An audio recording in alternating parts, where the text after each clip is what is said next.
Hello, everyone. It's Royce here, and I want to welcome you all to my Royce in the House YouTube channel. We're going to have a lot of fun tonight because we're going to be talking about a particular era of time that was life-changing for me and probably life-changing for anybody that experienced this particular point in time. I've had younger guys that worked for me in my construction business that told me they envied the era I grew up in because it was nothing like it in their era. And we had a great time. It was crazy. It was no doubt crazy. I don't know if you guys saw the picture I initially started with. It was a picture of me with my long hair, and it was pre-marriage. Pre-marriage. I'll throw that up real quick. Yeah, this is my wife to be. I was 19. She was 17. I We were thought you down. that was I thought that was a legendary rock star. Yeah, You know. I've been accused of looking like John Lennon in that particular picture, but I don't know who had the longer hair at the time, my wife or me. But anyway, we'll pull that back down. But anyway, so all right, well let's just jump right into it, okay? Because we've got a lot of people here, and they need to be entertained, okay? So I want to welcome everybody to the show. We're going to have a great time. We're going to talk about the Summer of Love, what led up to it, and how it finally was buried, okay? At which point it kind of continued across the country. Okay, so 1967, America was full of protests. Okay, we had the civil rights movement, the anti-Vietnam War protest, the women's movement, student movement, gay rights movement, environmental movement, United Farm Workers led by Cesar Chavez. Turmoil was like everywhere. It was really getting crazy. And every night on the news, there was protests. There was, the cops and with shills and clubs beating people, and it got to the point where all of us that kind of subscribed to growing our hair long and everything that went with it, which was a whole lot of stuff. Okay, we looked at there were no Republicans or Democrats. I kind of like it this way. There was just us and the establishment. We hated them and they hated us back, and that's the way it was. Okay, so the prelude to the Summer of Love was a celebration known as the Be-In. It was held at Golden Gate Park, where all the concerts were held on January 14th, 1967. It kind of kicked off the 1967 Summer of Love, and it was produced and organized by an artist, Michael Bowen. So that was called a Be-In.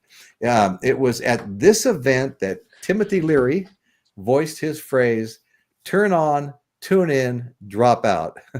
The phrase helped shape the entire hippie counterculture. That's what we were. We were the counterculture, as it voiced the key ideas of 60s rebellion. There were these ideas included experimenting with psychedelics, who Timothy Leary was a huge advocate of, communal living. Everybody wanted to live in a commune, political decentralization, and dropping out of society. The term dropping out became popular among many high school and college students, many of whom would abandon their conventional education for a summer of hippie culture. Okay, so all right, so I said we would not go too long. Okay, so I'd like to novice. I'd like to get you up here and hear your initial thoughts on all of this, novice Nick. Okay. Well, first thing, hello. Good to see you. Tap that like button, folks. See it right Yes, there. yes, Don't thank forget to you. please tap that like button for my friend here. Yeah, uh, very beginning of January, well, mid-January, January 14th or so, they got the idea to have a party and in San Francisco. And like Royce was saying, all this turmoil that was going on, there was 100 of our boys dying every week Oh, in the it's terrible. battlefields. There Yeah, was kids getting drafted, people dodging the draft for reasons we're all well familiar with. There was psychedelics, there was free love, there was all kinds of crazy stuff. yeah. It was a rebellion against everything, just everything Everything, at all. everything. Just Yeah, didn't want any part of the world, wanted to get into self-evaluation, music, poetry, the arts. Science was the bible of the industry and of the people and powers that be. So it was was it a Haid Haid Drive, Haid Park, and Yeah, it was just a crazy time. I think it Yeah, began with 20,000 people and continued to grow. yeah. And yeah, I'll just touch on the beginnings of it because Oh yeah, yeah. it is a full year packed with all kinds of things happening. But the year itself was just incredible of anti everything but love. If we can conquer the world, why do we need war? Let's conquer it with love was basically what was going on. That's exactly right, Nick. That's exactly right. Okay. Well, let's move down to Dawson here and get some opening remarks from you, Dawson. Back in my day, I remember growing up on HAIGHT-ASHBURY. In So yeah, what? we have the Summer of Love here. I got my peace Oh, very, very nice. Yeah. and my Yeah. my I got Allman Brothers shirt. yeah, So I've got my Jimi Hendrix cup. it was Allman soon Brothers to shirt. Nice. follow. Probably start with maybe the blues revival that where the rock bands were playing, and then they took some of the blues musicians so that they Yeah. would become more prominent. This was the year that would inspire Electric Mud and Okay. combine the rock with the psychedelic rock. And here we have some of the early happenings of that. Yeah, absolutely. Absolutely. Just the facts, man says I remember him telling me I did a show before on the Summer of Love. It's been a few years now, and Dan was there. And Dan and his wife used to go to Haight-Ashbury often. And I've been there several times. The last time was about 2 years ago. I was up there. I did my tour and I made a video. I have a video on my tours of famous places called Haight-Ashbury, where I toured Haight-Ashbury. It's kind of fun. It's only probably 6 or 8 minutes long if anyone's interested. Anyway, so all right, well let's move down to Chris Elliott now. And Chris, how are you? I'm okay. Everybody else? Yeah, we're looking good. I just want to say one thing before you start. To Just the Facts Man, my old host, Dan McNew. Dan, I just put a link up. Be more than happy to have you join us up here. So just hit that link. We'll bring you right aboard. Okay, go ahead. Go ahead, brother. First, I just want to touch on what Dawson was saying about how they were bringing in different blues and soul artists. For example, Otis Redding, his first time in front of a white audience was at the Monterey Pop Festival. I mean, it's just That's right. That's right. And the albums and bands that debuted in there, like Cream, Jimi Hendrix, The Doors, and on and on. And Right. it was a great year for rock. Great year for rock. Absolutely.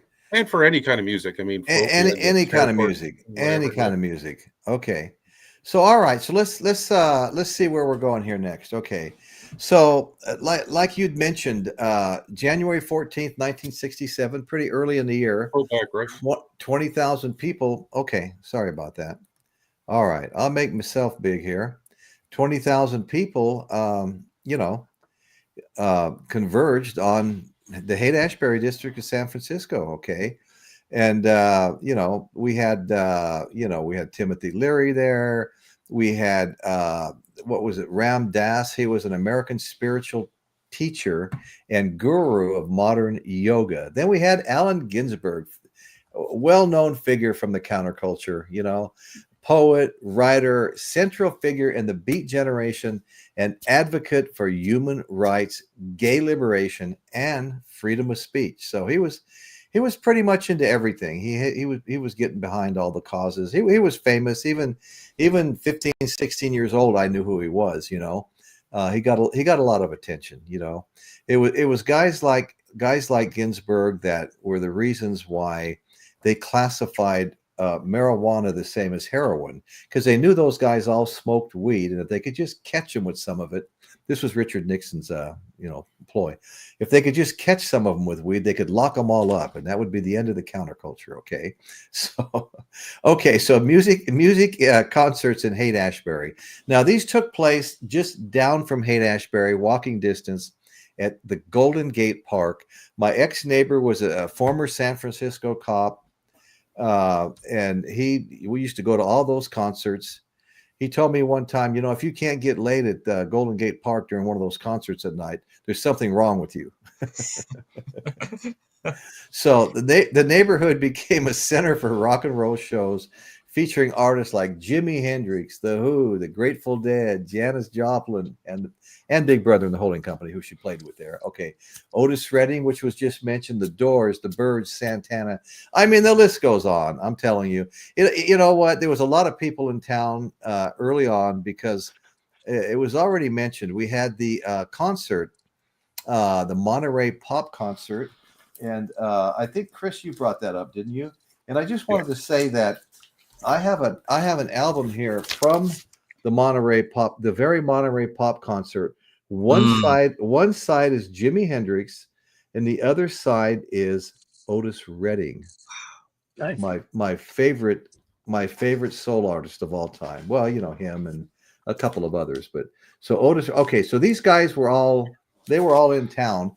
This was 1967 Monterey Pop Festival.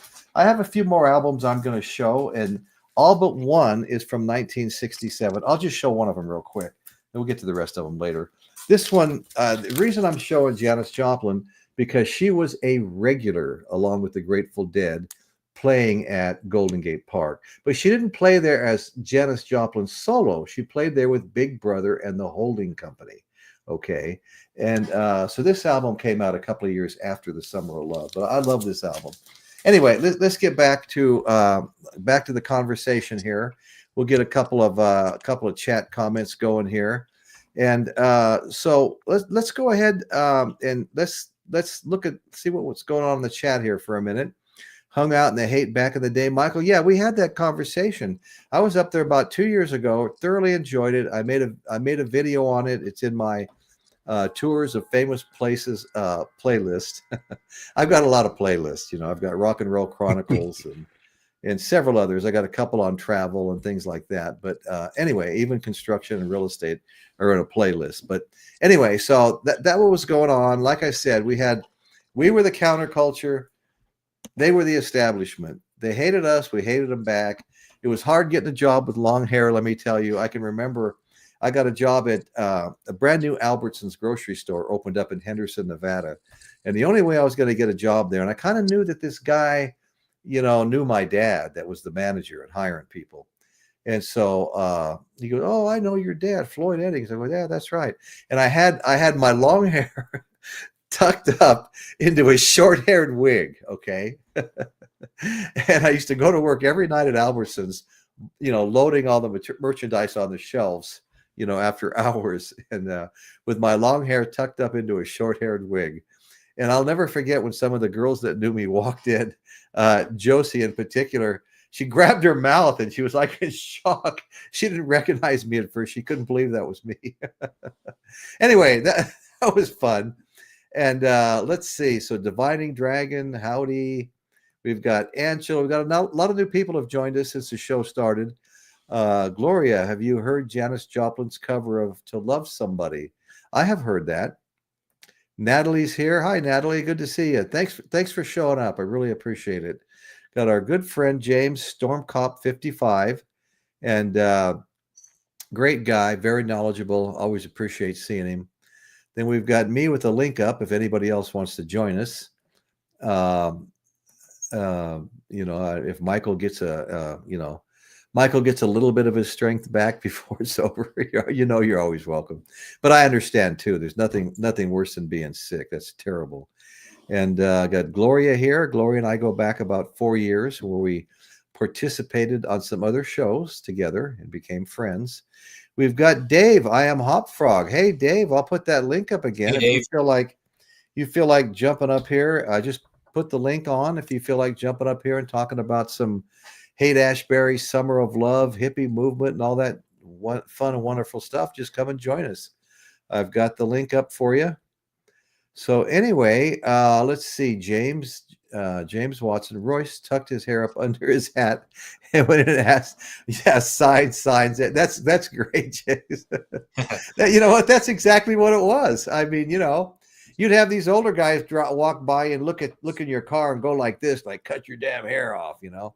It's like, well, I'm not going to say it, but I said it then. What a groovy buzz. Tap that thumbs up. then relax and float on stream. Absolutely. And if there's anybody out there that hasn't subscribed yet, do me a proper and hit that on-screen subscribe button, and you are a subscriber, and it didn't cost you 1 red cent. But anyway, we appreciate it, and the show's been growing. We just hit today 1,844 subscribers. So we're pushing for 2,000. We're working hard. I thought it'd be great if I could make it in a year, because the first 1,000 took me 3 years, but it looks like I'm going to go over on time a little bit. I think in part due to maybe a little bit of laziness, not getting my midweek pre-recordeds out, which usually bring me, subscribers. So anyway, so Hop Frog, if you want to join us, Dave, you're welcome. If anybody in the chat wants to just hit that link and come on up, don't be bashful. We all started somewhere, and anyway, just run in the chat here for a minute, and then we're going to get back to some comments, and we're going to start with Novice Nick. I'm sorry. Where are we? Where are we in? Are we in February, March? Well, no, we're okay. Go ahead. It doesn't matter. The establishment artists of the time aren't who was playing there. Our top 10, we had Lulu, the Box Tops. These are all number ones working down the list. Okay, good. Bobby Gentry, The Association, The Monkees, The Doors, Frank and Nancy Sinatra, The Turtles, Young Rascals, Frankie Valli. None of these folks were at this concert or at this party. These are more the establishment folks. Tommy James and the Shondells, Aretha Franklin, Stevie Wonder. These are still along that line. They're not exactly the kind of crowd that was making love and having fun and tripping out and having a blast. They were a little lost or something, I guess. Everybody that was in San Francisco and Golden Gate was definitely lost for, if not just a short period, for a lot of months, and some for a lot of years. It was a concept that couldn't be realized. Right. It was a wonderful, beautiful concept that just wasn't based on reality. Not totally realistic. No. Okay, so we've got Dave has joined us. Dave's joined us. Go ahead, Nick. I'm not trying to cut you off. No, go ahead. Right back to you. Okay. All right. Sounds good. So let's go ahead and jump back to Mr. Dawson. So to continue our talks kind of from last streams, we have the Yardbirds usually come in and out, and so we have a Heart Full of Soul for this year, probably the year before, and people were listening to it during the summer. So we have our kind of soundtrack of the summer, and I would hear that song all the time when I worked in the grocery stores, and I would hear that it'd be kind of annoying at first, but then I'm like, hey, let's look into this. Oh, cool. They got that riff there. It's catchy. They got that solo. Right. I'm pretty sure it's from Jeff Beck. And it's a really catchy riff. And the rock and roll meets this kind of almost sitar-like guitar from the Telecaster. And it's some good rock and roll music for what's to happen after. So I think that's probably the song I would focus on the most for that year. Okay, right on. And I've read some of the same things you just talked about as far as the Yardbirds. But I got a question here while you're up. Michael Nolan's asking, what does the panel think regarding the theory that true modern rock started in the hate? Inquiring minds want to know. When you think of modern rock, like I think of modern as like maybe a garage rock. I would probably say it would be in '68 in Detroit. They have the Detroit rock sound with the punk musicians and the Stooges kind of thing. Just my opinion. It depends how you would define modern rock, but that would be my kind of angle on that. Would be in Detroit. Okay. Well, let's go ahead and see what Chris Elliott has to say for himself now. How you doing, Chris? Your volume's off. Oh, okay, that's better, I Oh, guess. good. Yeah, Hey. much better. How you doing? What did you think of Michael's question about modern rock got started here in the hate? Well, I don't know if it got started in the hate. I think it might have got started in 63, 64 when the English bands realized what they had, and then they just started playing blues. But I think you get the blues mixed in with all the pop and then the folk, and just I think it all came together. Bring it to me, Royce. It all came together. I think one of the epitomes of what brought it together was the Monterey Festival or the Fairport Festival, where the folk that's were right. there, the folk, the folky artists, and then I think between them, yeah, I'd have to agree with Michael to some extent. Although I think some of it started in England, so. Yeah, no, I agree with everything you're saying. Absolutely. I think it got a boost. It got a boost from the Summer of Love in '67 because it was just continuous concerts with top-notch recording artists, Grateful Dead and The Doors, Jimi Hendrix, Jefferson Airplane. I mean, and most of the time those concerts were free, Yep. And so I think it got a boost by all these people coming together, I'd like to speak to Michael very regularly. Yeah, go ahead, novice. Okay, yeah. Michael threw a hand grenade into the pot and threw the lid on. He was looking to stir the pot big time when he made that post. He knows, and he should agree with me. But by the time the concerts and the year of love, rock was already on solid footing. It began 20 years prior to Yeah, that point. yeah, So I but think Michael, as usual, had a big stick and wanted to stir that pot. well, We well, all well, know that you know out of the jazz and blues, especially the blues, came the rock. I mean, if we're talking about traditional rock and roll, not what it's morphed into since it kind of peaked, yeah, let's say yeah. late '70s, '80s, and forward. But prior to that, yeah, the birth of rock and roll was actually set in stone out in the cotton fields. Right. Back in the Well, turn of the yeah. century, Well, sure. if you want to lay the roots of it, and it has morphed and grown continuously from that point. But the true rock and roll, those concerts already had that rock music when they Okay. had those concerts in '67. So the Okay. foundation was already laid Yeah. at least 10 years prior to that, and they were working on Right. that music. No, So that's what say exactly you, right. Let Michael? me well let me just say this, and then we'll go to Dave Hopfrog. Okay. Now, Michael did use the word modern rock, and I consider psychedelic rock to be very modern rock. Yeah, I mean, not today, of course, but Yeah. a lot of time has passed. But at that time, it was huge. I mean, everybody was into it. Everybody was into it. So there's a case to be made for, like, I mean, the Beatles. The Beatles were doing psychedelic music.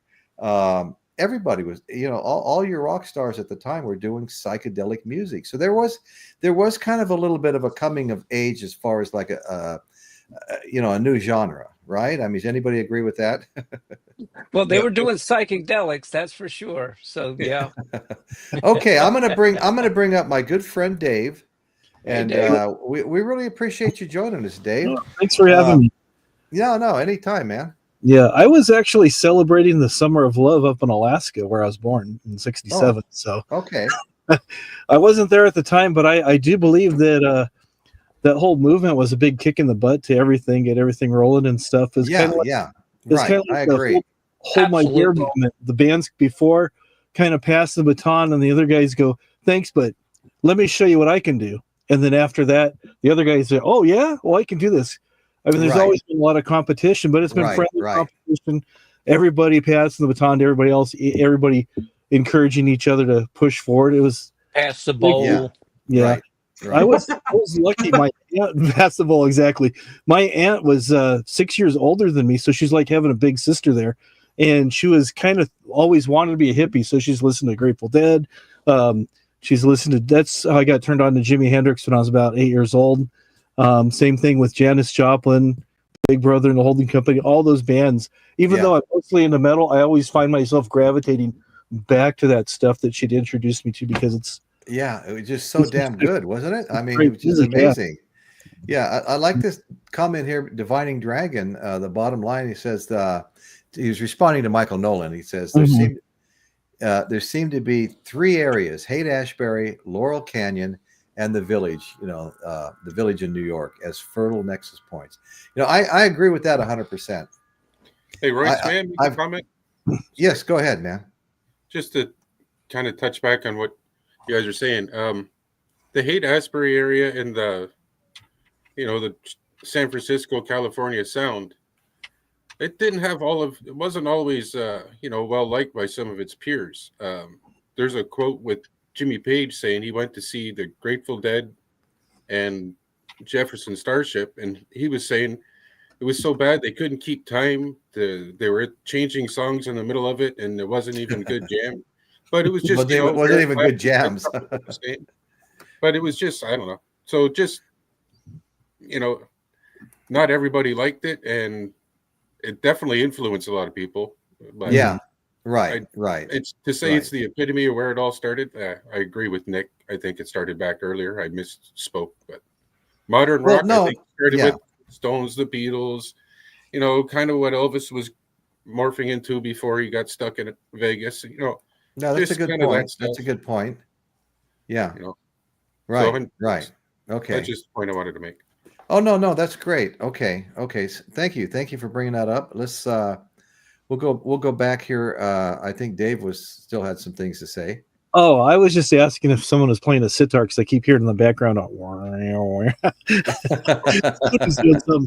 that was all I really wanted to say. Oh, okay. All right. Well, I'm gonna, I'll go back, and I got a few things to say, but then I'm gonna keep the rotation going. Once I make some comments and kind of maybe stir things up a little bit, hopefully, then we'll just keep going around.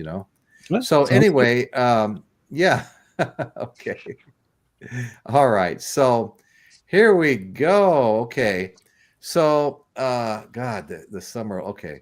So there was a lot of protests. You had the Vietnam War thing. You had the Guerrilla Theater performing also, not just all the bands, but Guerrilla Theater. They were putting on plays down there at Golden Gate Park. So a little bit about the Summer of Love culture. The Summer of Love was a time of free love.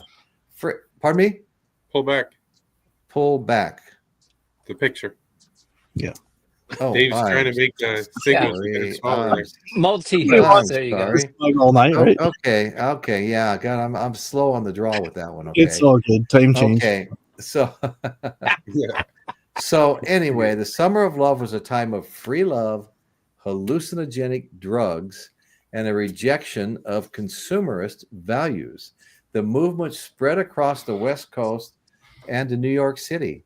So the defining songs, the number one defining song of the Summer of Love was Scott McKenzie's San Francisco. Like, if you're going to San Francisco, be sure to wear some flowers in your hair.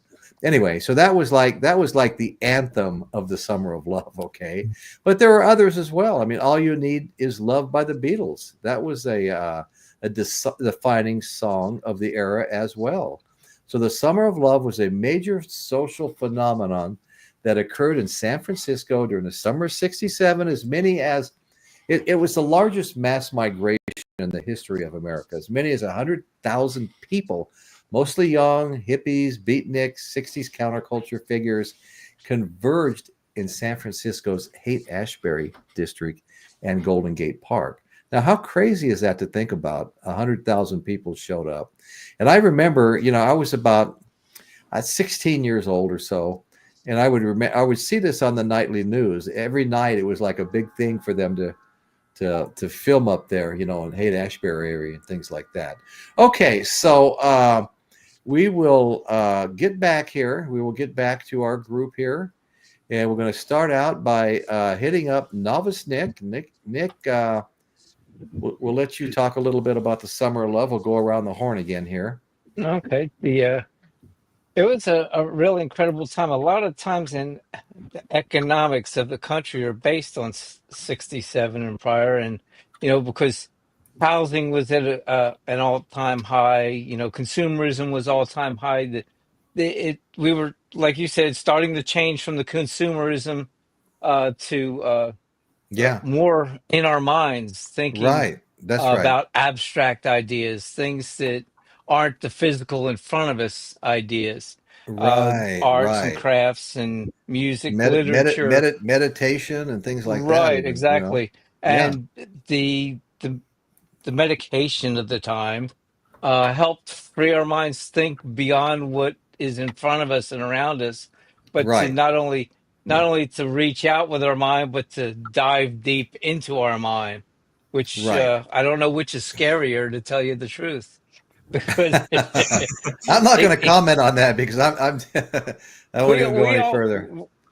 we all have a mind, or should. Oh God yeah. bless. I Well, it hope should at everyone does. least we at But least should. if you Yes. really meditated and dove into your mind, there are beautiful things and ugly things that, that's who makes what we are. And looking out and reflecting on the rest of the world helps make who we are as well, our interactions. Yes. And at that time, the dropping acid and doing the drugs, not everybody did it, Right. but enough did to, ruin a lot of lives as well. Yeah. We can't No, just that sugarcoat yeah. this part, No, it, a lot of lives were destroyed. Yes. yes.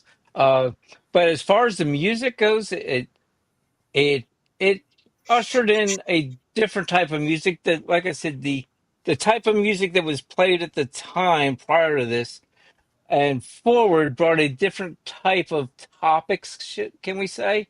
Uh, it was the music prior was at the hop and all that, and part of everyday life and what's going on, and then after that we were experimenting with music and lyrics that were not tangible.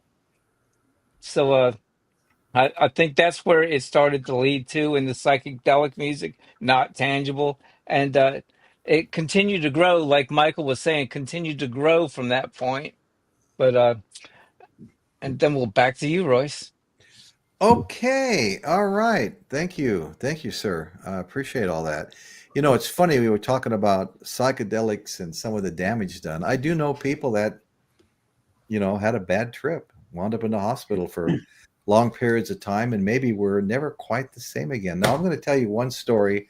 I'm going to be very, very generic, okay, because it can hit a little close to home with some of this stuff. But I know one guy that I think he was from like the Santa Rosa area, and he dropped some acid. And it was supposed to be like, one that you would split in half or into quarters or something, and he wound up dropping 2 whole tabs. Well, he kept waiting to come down and he never did, So he was about to go crazy and he thought, well, what am I going to do? I got all this stuff going on in my head. I'm seeing all these colors and patterns and traces and, every insane thing imaginable. But it's been days now. It hasn't stopped. So he got really into his job, and I won't get into that part either. He got really into his job, and just he couldn't even think about anything else. He was working like 20 hours a day, whether they were even going to pay him for that much or not. It was the only thing he could do to try to get his mind a little bit off all the stuff that was still going on in his head. Hadn't come down yet. So anyway, from that, it eventually let up and eventually went away, and he went on to be for the industry that he was in. He went on to be one of the first people to sell high-end parts online, became a multimillionaire. I used to go hang out at his villa overlooking 28 acres overlooking the Pacific Ocean. And the guy is very wealthy today. I recently did some work on a house that he bought with an ocean view. Sits up on a hill overlooking the Pacific Ocean. Anyway, so he turned a really bad thing into a really good thing. He driving around in the Tesla, buying homes, got a couple of them, a couple of expensive ones. Anyway, enough of all that. It all worked out good. I've got my own little story. I can't even tell, but just some crazy stuff. We missed Woodstock and we were really bummed, So every time somebody said, "Hey, the next Woodstock's coming, it's going to be in Laguna Beach," we'd all jump into cars and 16 years old, hauling ass from Las Vegas to Laguna Beach, get there, find out where a week later, it was the weekend before we got there. But anyway, we pulled into the Taco Bell in Laguna Beach, and there was all these leftover people. I mean, imagine it wasn't quite like Golden Gate Park or the Summer of Love, but people came from all over the country. They thought it was going to be the next Woodstock. And so there was just hordes and hordes of people there. It was like just one of the most surreal things I've ever seen in my life. We're in J.C. White's lowrider called the Pink Panther. It's scraped when you try to even go up a driveway, but it was pink with the red cobweb top, lowriding. We're all wearing our granny glasses, with our arms out the windows. And we pulled into that Taco Bell, and the car got mobbed by about 60 people, and every single one of them, some out-of-towners selling drugs. And they were putting their arms in, "What do you want to buy? You want to buy this? You want to buy that? You want acid? You want coke? You want weed?" It was like the most, coming from Henderson, Nevada, it was like insane, Yeah. So anyway, we survived that weekend just barely. If I'm not mistaken, that was the weekend I spent 13 days after that weekend in the Orange County Juvenile Hall. I don't want to get into all that craziness, but anyway, so it was a trip, and the times were crazy, and a lot of people, like I said, a lot of people never came out of it. I had friends that were like super clean cut, took their tennis shoes home from PE every day, in junior high, and carried them back to class the next day, and just super clean cut, I thought they'd set the world on fire, and some of them just never got through that phase, never got through it. They just kept getting worse and worse and worse. It was not like a passing phase or fad for them. It became a lifestyle.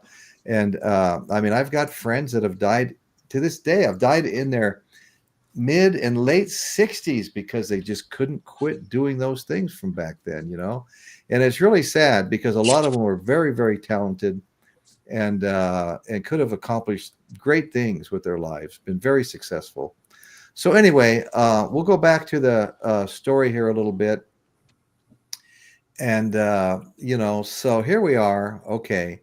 Hippies, sometimes called the flower children, often called the flower children, were an eclectic group. Many opposed the Vietnam War, were suspicious of government, the establishment, Good reason. the dreaded establishment, and rejected consumerist values. In the United States, counterculture groups rejected suburbs, the American way, and instead opted for a communal lifestyle.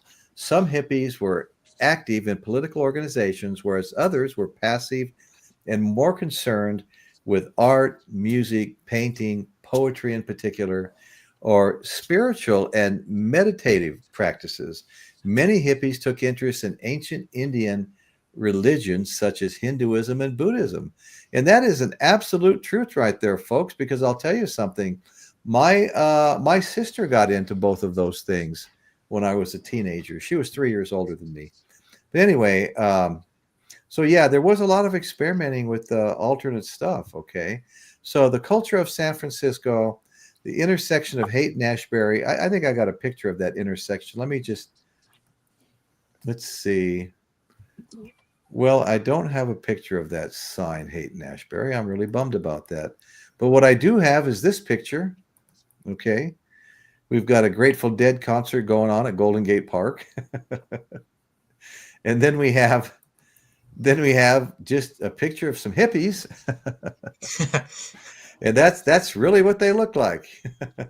Yep. Okay. And then and here my wife and I, we were hippies. Here we are. That was taken in a photo booth before we were married. I was 19, she was 17. And what's coming up here is going to be the death of the hippie. This is how Haight-Ashbury The Summer of Love ended. They did a mock funeral for a hippie called the Death of Hippie. And after that, everybody just started fading away. I mean, they continued the movement. You know, a lot of them went to Denver where it was popping, and some other places, and it went on for years in other places. But it ended in the hate. Okay, so anyhow, let me get rid of this picture and come back to the screen. So, Death of a Hippie was how it ended. It only lasted 1 year. Only lasted for a year. City. And let's see. Let me. I'm too big. I'm too big. Okay, go ahead. Go ahead, Novice Yes. Nick. By the time the end of the year had started rolling around, city services were taxed beyond being Yeah. able to take Right. care of anybody. Right. Everything, there wasn't enough porta No. potties, enough health care, No. enough No. food. There wasn't enough anything for the number of people. The toll that the city took during that 1 year of the influx of people was devastating. It really did crush a lot of the services that had gone on. Uh, Oh you yeah. know, Can you imagine with that many people there? it was they went from the great idea, the great concept, and they had their party and the great music and the drugs and the free sex and all the good time. Yeah. All But the we good know times. for Yeah. every mountain you climb, you got to come down the other side of that mountain, and Right. it just wasn't a good thing for the city. A lot of the people, a lot of people, survived, had a great time. It was a wonderful time of their lives. But there's always a portion of people that suffer. Not only the community there, and the outflux of people leaving, but Right. the wrecked lives and stuff that, and I hate to be the Yeah. downer, but Yeah. Right. it's how things happen. It Yeah. goes up and you got to come back down. It's just like a trip. You go up, you're having fun, it's great, it's wonderful, and sometimes you have a soft Right. landing, and other times you crash. And Yeah. That's right. and That's right, this, Nick. this Yeah. is this is from what I've heard and understand to be true. No, But you're all right. that's the city and the time and the year, and it was only shortly after, it was April of '68.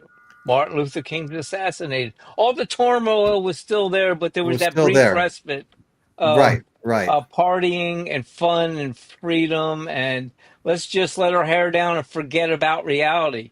But reality has a way of coming back, and a lot of people picked up the pieces, or you know that needed to be picked up, and a lot of people just moved on and continued with their lives. But you know Right. uh, Right. it wasn't before uh the big party. We had JFK just a few years prior.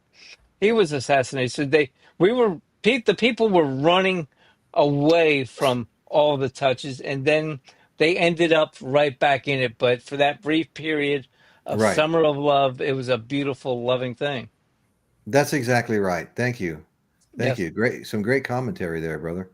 Okay, so let's move down now and go to Chris Elliott. Hi, Chris. Right. Um, I just, I don't know. I was going to talk about some of the album releases and that Oh, good, actually good. came out, like not necessarily only during the summer of '67, but just that changed everything. Like Yes. for example, one of the biggest ones, Sergeant Pepper, or the Velvet Underground and Nico, Yeah, yeah. the Doors, uh, Pink Floyd, Piper at the Gates of Dawn came out in August. Jimi Hendrix came out in May. I mean, Right. and then December, his second album, Accessible as Love. Disraeli Gears from Cream. It's incredible, the music that came out of there. The Who, Sell Right. Out, Days of Future Past. Yeah, the Who's Sellout. That's right. Yeah. Like Yeah. Rolling Stones or Between the Buttons wasn't their greatest album, but it's still okay. Yeah, no, it's okay. I have that one. It's good. But then the Monterey Pop Festival, as we kind of touched on it a few times, Yeah. it was uh, well known. Like how many careers were catapulted by it? Like Jimi Oh, yeah. Hendrix had Yeah. just come back from England, and his first exposure as a top line star, at least in the U.S. Right. Or the Who, they were kind of struggling in the U.S. They made a lot off of that. Otis Redding, as I mentioned earlier, his first time playing the white audiences. 67, don't you agree, was an excellent year for music. Excellent year for music. Well, here, I'll give a quick list of some of the key performers just from the Monterey Pop. Okay.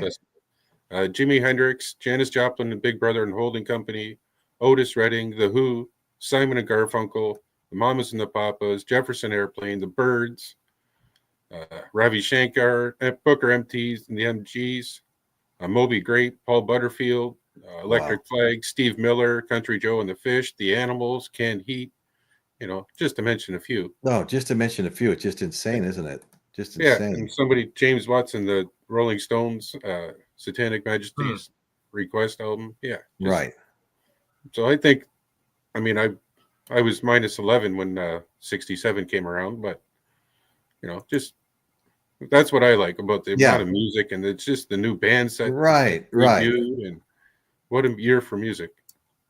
Yeah, what a year for music. Okay, thank you, sir. We're going to go see what Dawson's got to say for himself. So just give me a second, and then we'll be headed for Dave. Let's see. Okay, sorry, folks. Okay, we've got Dawson in the queue. Who did you say organized the Summer of Love Festival? The first one, was it Michael something? Michael something, yes. Oh, okay. Go ahead. I have it in some notes. Let me see what I can see. Maybe it was Michael Noland. No, he organized it. Close. It's Michael Bowen. Michael Nolan. Okay. I'm just kidding. So the next song I was thinking of is "I Feel Free" from Cream. So after people were in and out of the Yardbirds, and they took the blues and they electrified it, and then they brought it to the people. That's right. Yeah. I feel free. So that's a feeling that what people feel during that year is just a freedom of mind, freedom of boundaries, or just whatever, the whole experience. And taking the psychedelic and the rock together and putting all the bands and being influenced by each other, that would have been the next song that I would have thought would be my on the soundtrack of that year. Right.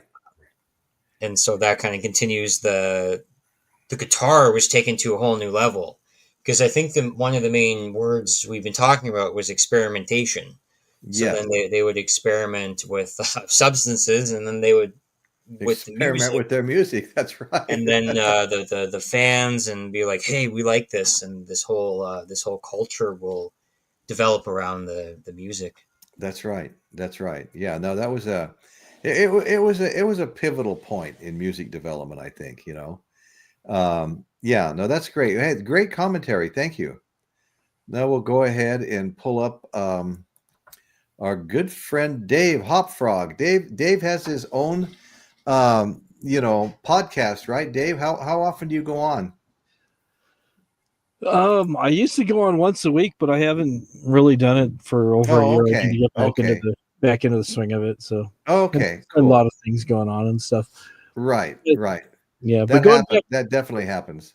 Yeah, but going back to what Nick says, you look at the turmoil that was going on in the country as rest of the whole world and stuff. People were really looking for something that they could grab onto.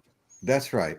Because when Kennedy came in, that was the new Camelot, and people were all excited about that. Then he got assassinated, and that just kind of blew everything away for everybody. And it's like they lost a lot of things they're hoping with. And then you have a kind of revolutionary phase, so to speak, of all the surf music and all the surf bands and all that stuff. And again, everybody's just kind of pushing the envelope and experimenting, and they got into drugs and more experimentation and stuff. Right.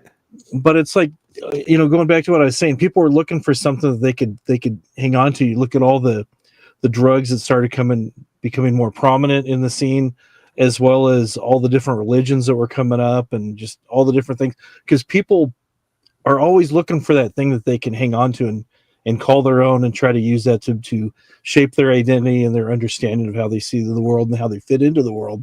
No, I agree. Yeah. I'm not trying to get philosophical, but there's a lot of great music that kind of was like the soundtrack for all that stuff going on. But anyways, that's all I got to say about that at the moment. Okay, no, excellent, man. So Good job. yeah. Okay, so all right, let's see who's not here. Add to stage, Novice Nick. Okay, good. We're all back on. What is Michael Olin saying here? When you go to San Francisco, be sure to leave your East Coast music back there. I'm a crossing guard. I run faster than these kids. That's funny, man. Man, that's what I love about the chat. You know, it's just a lot of fun. You know, it's hard to get to everybody. It's impossible to get to everybody because you're talking and carrying on with the show. But I like to get to as much as I can. And Natalie, Richie Havens, I got to tell you, girl, I love Richie Havens. My wife and I saw him downtown Long Beach at I think the Fox Theater. And Richie Havens, I was already a big fan. I became a fan because of Woodstock, okay? But Richie Havens came out dressed in a suit with an acoustic guitar all by himself, stood up and hopped on both feet the entire concert. And he was done. That suit was soaking wet. I mean, I'd never seen anything like it in my life. What a performance, you know? And I don't know how many people know who he is, but I've got a couple of his albums in that song Freedom. God, there's so many. I can't think of a lot of the songs offhand. I need to pull them out and listen to them, I guess. But I do love Richie Havens. I've always been a fan of his. So I'm really glad you mentioned that. Really glad you mentioned that. He was tremendous. Good one, Ian. Beach Boys. Yeah, Beach Boys. Absolutely. David L. To say 67 was a great year for music would be a huge understatement. I couldn't agree more. I could not agree more with that. Let's see. Ian's here. I love the Beach Boys up to 75 or so. Yeah. It saddens me I never saw them in concert. There's been a few greats I didn't get to see in concert. Beach Boys were one of them. They were here recently, but all they had was I think it was Mike Love, you know, from the old days. But there was somebody that'd been in the band for a long time. I'm sure they sounded good, but it's just not the same going to see one original member. I mean, that works with some people, you know. I mean, Creedence Clearwater, I would go see John Fogerty in a heartbeat and watch him play nothing but Creedence songs. But it doesn't work well with everybody. Fogerty is just amazing. So Carlos Santana, has he ever played with the same group twice? I mean, and does anybody even care? It's Carlos Santana, you know. Yeah. But love Santana. Oh my God! Again, Woodstock created so many new music giants. Let me put it that way. You know, Richie Havens. Santana. Santana was only at Woodstock because they opened for Jerry Garcia. You know, whenever he played at Golden Gate Park, he opened for Jerry Garcia. So Jerry Garcia got him into Woodstock, and they came out a huge band, huge. Oh my God, that Soul Sacrifice, the drumming, and all of it. It was just amazing. And those guys were really impaired when they did that too, which is even more of a mind blower, you know. I don't want to keep repeating stories, but when Santana got off at the airplane in New York, Jerry Garcia was standing up on the stairs going in, and hey, Carlos, he called Carlos Santana over, and Carlos came over, and Jerry says, hey, you guys want some acid? I got some acid for you in the band. And Jerry goes, Carlos goes, no, Jerry, we don't know when we're going on. We have no. He goes, oh, you're going on after me, and I'm not going on for another 5 or 7 hours. Okay, so they take the acid. The whole Santana band is really messed up on acid. When the door flies open an hour later, and the guy says, Santana, you're up, and they had to go and play like that. I mean, I love that story. I can't help myself. Yeah. But you know, they had to go on and play like that, and they tore the roof off. They did fantastic. Mm-hmm. And had no idea they were doing so. Exactly. I know, it was amazing. Let me just natural talent. reduce my size again. We just have kind of a general conversation here, kind of a little free for all, if you will. Love Richie Havens, excellent performer. Oh yeah, Richie Havens is amazing, excellent performer. You know what survived the Summer of Love?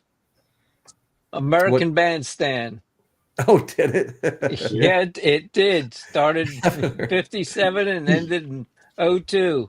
It Wow. survived a lot of history in America. Yeah. Oh my God, I A guess it lot of did, artists didn't it? played on that stage, right? Right, Well, right, a lot of right. artists mimed on that stage. Let's get it. If we're going to be honest. What's that? Said a lot of artists mimed on that stage. Oh, Yeah. yeah. That on top of the Pops. Yeah. Right. And Right, Ed Sullivan as well. Only difference with Ed Yeah. Sullivan, they gave you all this screaming kid in the background. Okay, we've been Really joined big by Groovy shoes. Lisa. Hi, Groovy Lisa. Good to see you here. Thank you. Hey. Hey, don't see a pop- Groovy Lisa, go check her channel out. that- She's been pretty active lately.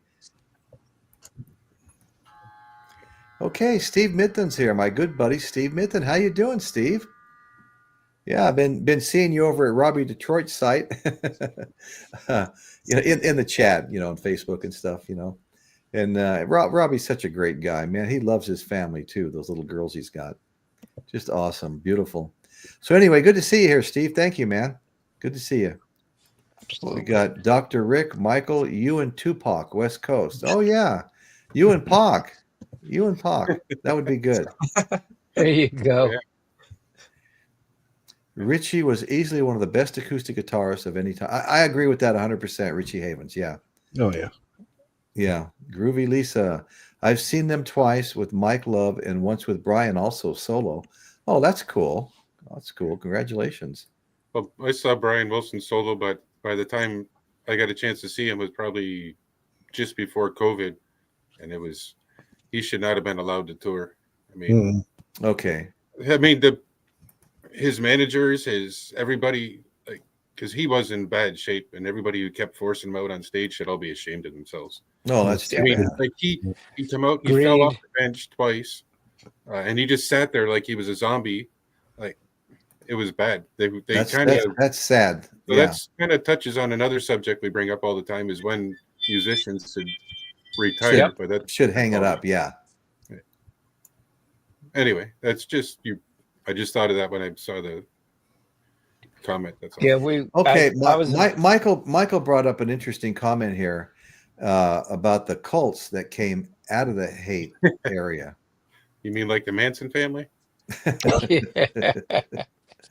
That would be one. Not the one that, most infamous one, anyways. Well, I think when you in an era of free love and all this stuff, and people doing communal living where everybody just lives and everybody helps grow food and whatever, make money to buy. Everybody's just sharing everything, It's kind of like a little bit like, I don't know. I would liken it almost to the American Indians, I mean, they just the Indians didn't have penicillin. The Indians didn't what? Have penicillin. Yeah. That's true. They did not. I'm being bad again. Wouldn't have been as deadly, yeah. So Natalie says her husband and her get into heavy disagreements over the Beach Boys, and what kind of disagreements? I'm very curious now. I mean, I used to get in disagreements with my California cousins over the Beach Boys because we would argue over who was better, the Beatles or the Beach Boys.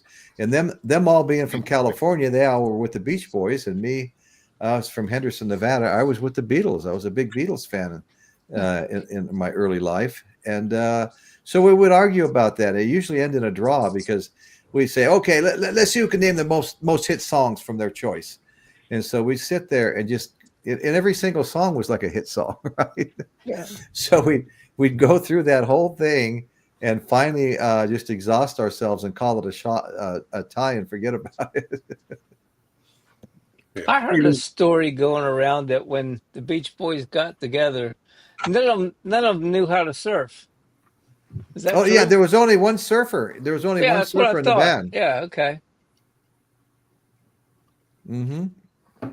Yeah, they pose Well, pretty well. They pose pretty well. what? That's no worse than the monkeys, though, right? Well, Ian says, "Who likes the monkeys?" And you know what? I think everybody likes the monkeys. Everybody Yeah, does. And they're all yes, right. they were kind of an early version of a put together boys band. Mhm. They But I were mean, fun. they spent a lot of time up. They lived in not Haight Ash, Laurel Canyon. I'm sorry, they lived in Laurel Canyon. They made fun songs. They had a weekly TV show on that I watched as a kid, Yep. and everybody just kind of loved them. I mean, even when they were just on the TV show, they were funny, you know. And they were very popular. Everybody wanted to be their friend up in Laurel Canyon. I've read that Yep. before, you know. So yeah, I like the Monkees. I've got some Monkees albums. Not a lot, Absolutely. not a lot. You know, I think what I'm going to do here. Natalie loves the Monkees. I know Caitlin loves the Monkees. I sent Caitlin a Monkees album once. Remember that, Caitlin? Because I knew you were such a big fan.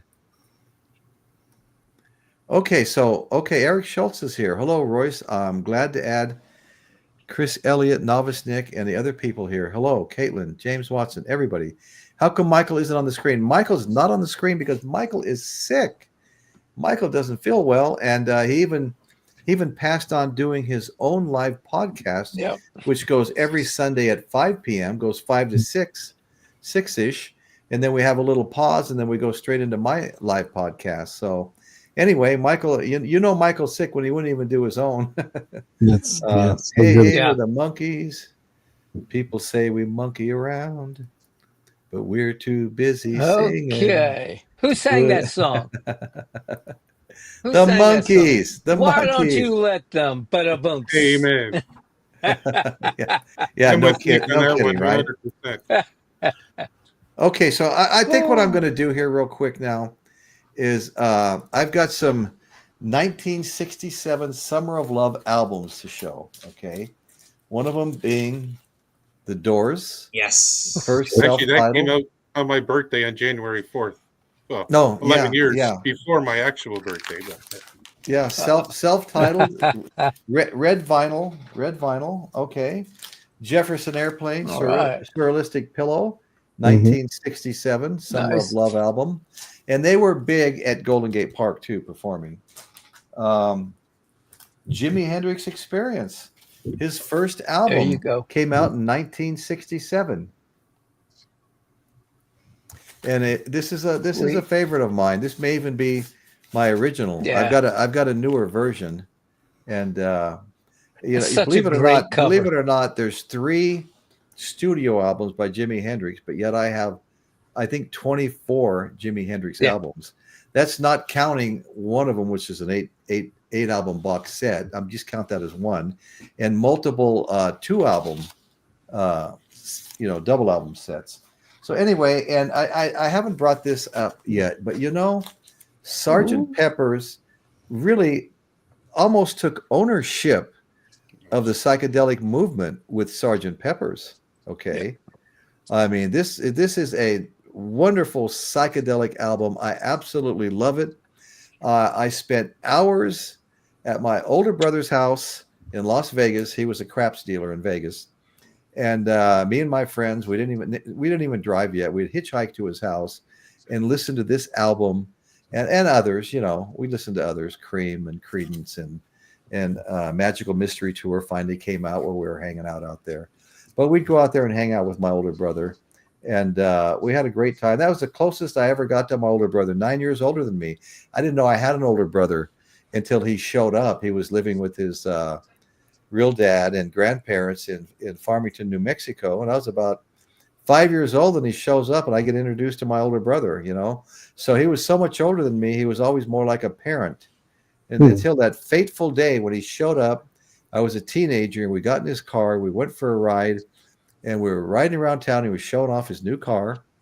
And he says to me, "Royce, do you smoke pot?" And like I said, he was always more like a parent. Somebody who would never admit anything like that too, right? And I go, "Robin, why are you asking me that?" He goes, "Well, because I do, and you talk like you do."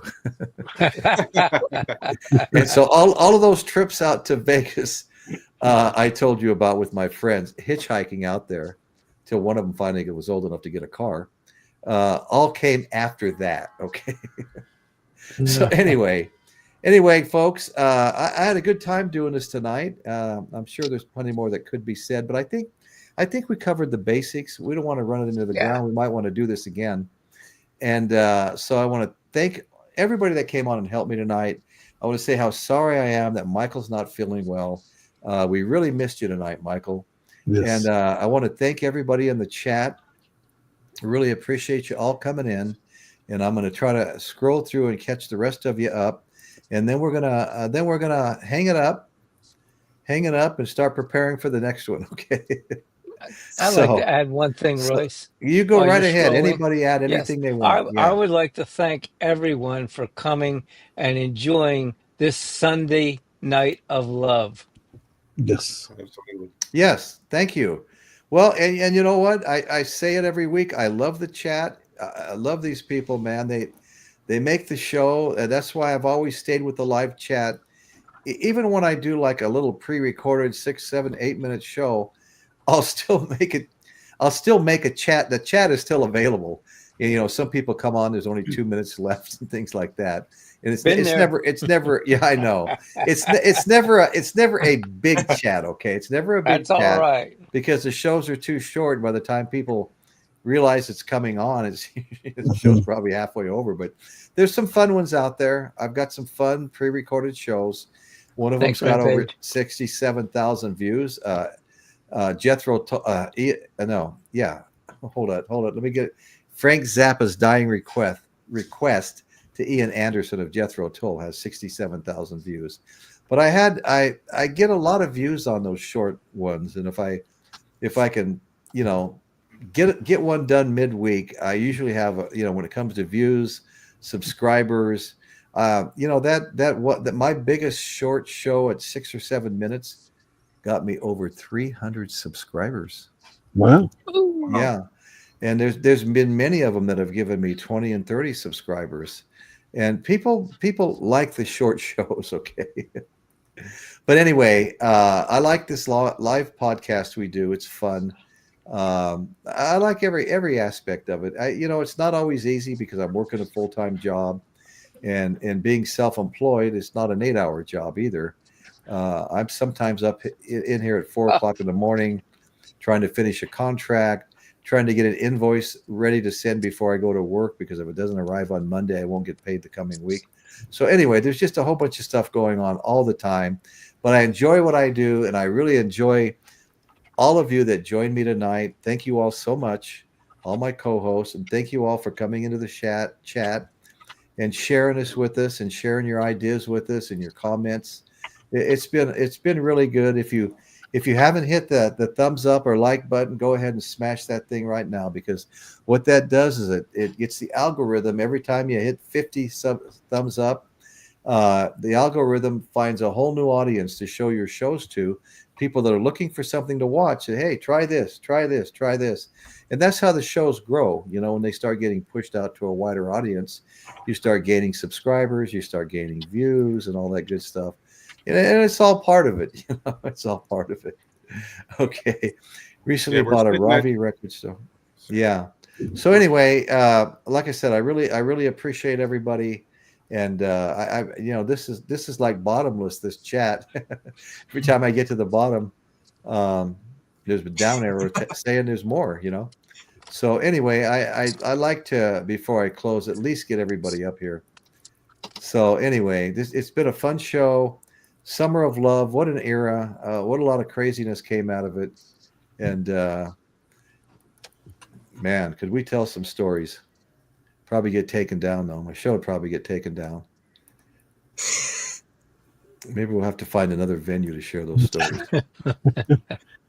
Some of them are definitely worth telling, but there's a lot of things you don't talk about when you start getting a little older, and you're running a business and you want to appeal to people. You don't know what their backgrounds are like, what they did, what they didn't do. Did they get high? Did they not get high? Did they hated everybody that got high? Who knows? Anyway, so I wound up, I got married. I had kids. I stopped talking about a lot of those things, except for the friends I did them with back in Henderson and Vegas, Las Vegas. But what I found out with later is, like, everybody was being guarded and doing the same thing I was doing for first several years I knew a lot of my new friends over here, and all of a sudden they all started letting loose. And so anyway, that was kind of fun. All right. Okay, guys. So I'm going to do a quickie scroll here, I should say, and then we're going to sign off. And just want to thank everybody so much. Eric Schultz, Sgt. Pepper's Magical Mystery, the Who Sellout. Yes, yeah, and we talked about all of those except for the first 2 Cream albums, or Donovan, or Buffalo Springfield. I didn't pull that many albums to show. Just a sampling. Yeah, there's a lot of them. Yeah, there is a lot of them. Exactly. Dusty Spins, how you doing, brother? We got another podcaster in the house. Dusty Spins. Yes. Hey, pull back, Royce. You're talking about things. Okay. Just recently got something I want to from '67. Okay. Got the Jimi Hendrix, the CD of his complete concert at Monterey. Oh, outstanding! From the family in 2014. That's outstanding. I want to get the entire, that too. like no cuts, no nothing. It's just completely unedited. Wait, do you have it in front of you? I do, but Royce is too busy. Royce, could you minimize yourself for a sec? There you go. Absolutely. All right. Look at that. Oh my God. Yeah. Right. Because it's got the whole set. Killing Floor, Foxy Lady, Like a Rolling Stone, Rock Me Baby, Hey Joe, Can You See Me, The Wind Cries Mary, Purple Haze, and Wild Thing. That's great. That's great. And that's the show that the Who, or was it that show or the Isle of Wight where the Who didn't want to go on after him? Now that's the one where he lit the guitar on fire. It shows that on the cover, but he threw it out. He busted it up a little bit and threw it out into the audience, right? Yeah. And I was at a friend of mine's house one day. You can make you small again, right? Yeah. Okay.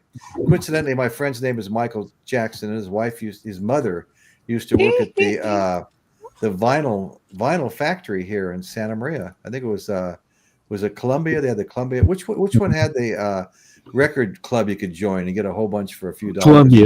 Columbia.